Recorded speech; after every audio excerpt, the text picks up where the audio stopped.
So we're on a corner of the Root River, and you can see the bank in the foreground is eroding away. And usually when one of those white pines goes down into the river, someone has to go cut it up into pieces and pull it out to prevent problems when students are canoeing in the summertime. So to be proactive last year, we started cutting down those trees in advance, and that's what we put here as to provide habitat and cover from bobwhite to get from one food plot to more forestry cover to another site. We're also looking at trying to move the woody debris from this island so that floodwaters will go across the island instead of coming up against this bank. And you can see the big cottonwood tree right in the middle is our biggest problem, in the sense that flood debris comes up against that, and then all the waters are deflected over this way, and that's what's really helping to erode away this bank. So I give us a small chance of being able to get the permits in order to be able to do that, but time will tell.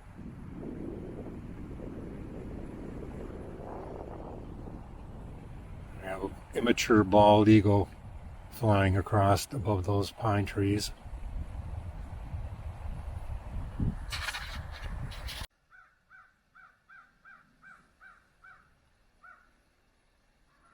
So this is our westernmost food plot.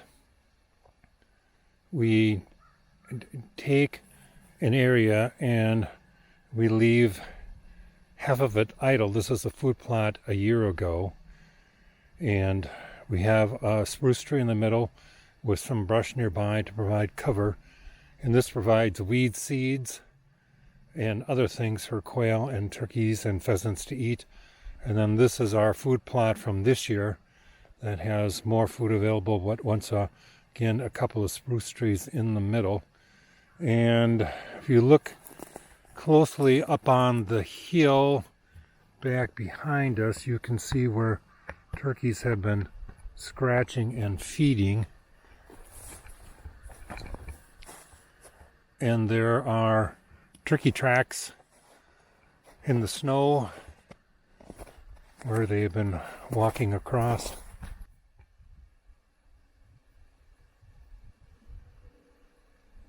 In the background, where you see the state land sign, the orange sign, there are bobwhite tracks coming out of the brush area into the food plot. But if you look, just keep your eye on the food plot itself. And this morning there's probably about 50 juncos that I can see from where I'm at that are going through and feeding on the food plot. So these food plots are beneficial for all kinds of wildlife, game birds, but also songbirds. There were all kinds of migratory sparrows going through here this fall. So it's just an overall plus for a lot of different species.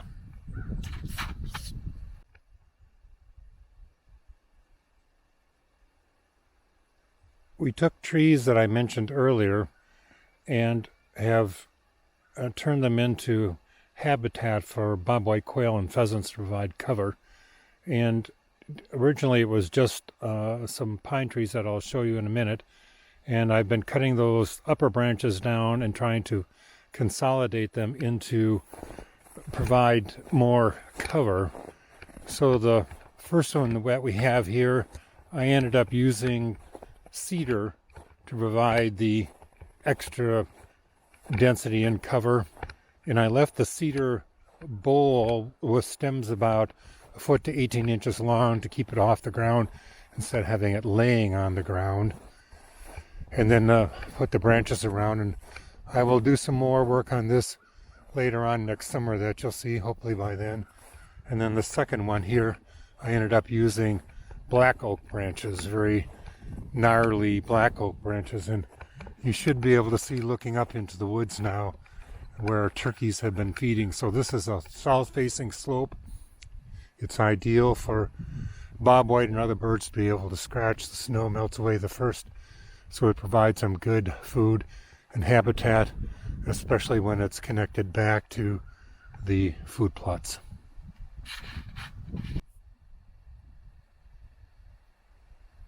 Here we have a black oak tree that was over mature, rotten, and blew over in a storm late this summer.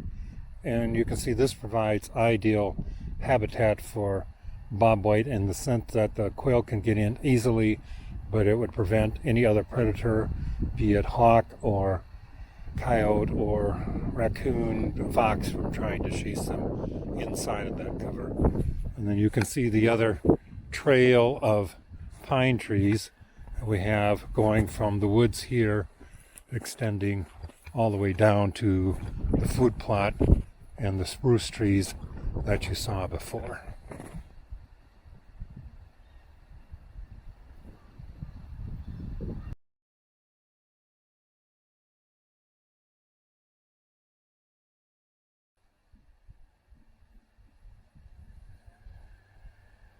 So here we have our second food plot that's located down the slope from the A-frame and the shed. You can see standing in the middle, in the back, is a white cap from a bluebird house. We have a bluebird trail out here in the summertime, and I'm trying to build on one of the white pines that was here. I brought in some cedar, and now I brought in some old Bluff metal signs. I'm trying to create a space where the quail can get underneath, out of the weather, out of the elements. It's covered with plastic, so it won't leak in the seams. And my project for this afternoon will be to bring in more cedar trees to provide blockage on the front edge here and on the sides, and cover over the top. And we'll see how well I do by the end of the day.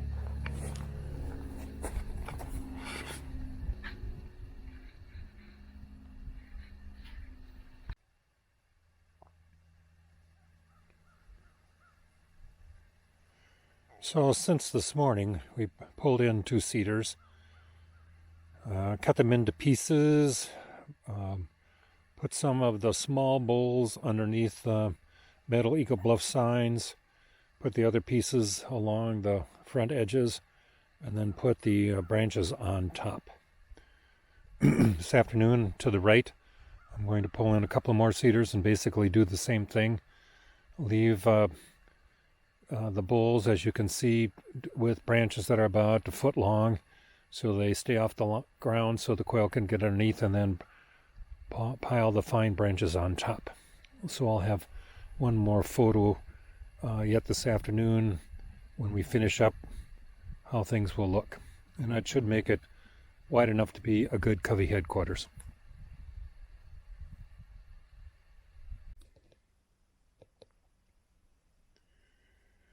So here's my idea of the finished product. It has the covered space using old Bluff signs in the middle.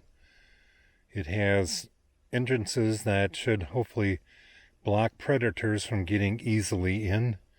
It is close to the food plot that you can see a little bit behind to the left hand side. And then it's also below the A-frame and shed, so people can be sitting on the deck on the A-frame and listening to bobwhite call down here in this little covey headquarters next to food plot. So let's hope it all works out. We'll find out as we get more birds and see what next year brings. Thanks for watching this.